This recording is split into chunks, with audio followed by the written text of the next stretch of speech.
Commission నివేదికపై కూడా చర్చకు BRS సిద్ధం అన్నారు కేటీఆర్. అది పీసీ ఘోష్ కమిషన్ కాదు, పీసీసీ కమిషన్ అన్నారు.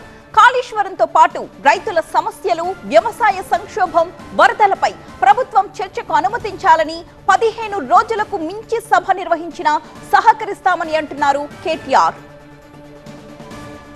మీద మీరేసిన కమిషన్తో సహా అది పీసీ ఘోష్ కమిషన్ కాదు, పీసీసీ కమిషన్ అది. కాబట్టి ఆ పీసీసీ కమిషన్ రిపోర్ట్తో సహా తప్పుల తడక లాంటి ఆ నివేదికతో సహా అన్నిటి విషయంలో కూడా మా పార్టీ పూర్తి స్థాయిలో మా వైఖరిని గుండబద్దలు కొట్టినట్టు చెప్తాం. కానీ ముఖ్యం ఇవాళ మనం రాజకీయంగా ఒకరి మీద ఒకరు దూషించుకోవడం, నిందలు వేయడం కాదు.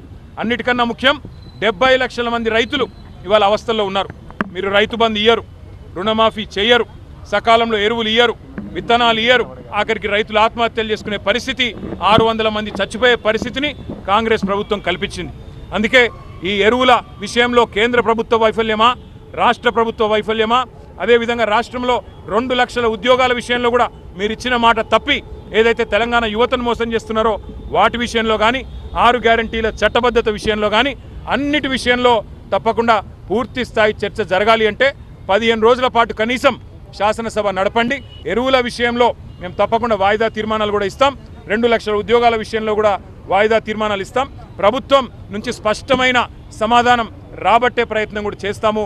ప్రభుత్వం ముందుకొచ్చి సమాధానం చెప్తే సరే, లేదంటే నిలదీస్తాం. ప్రతిపక్షంగా మా బాధ్యత మేము పూర్తి స్థాయిలో నిర్వర్తిస్తామని చెప్పి తెలియజేస్తూ జై తెలంగాణ.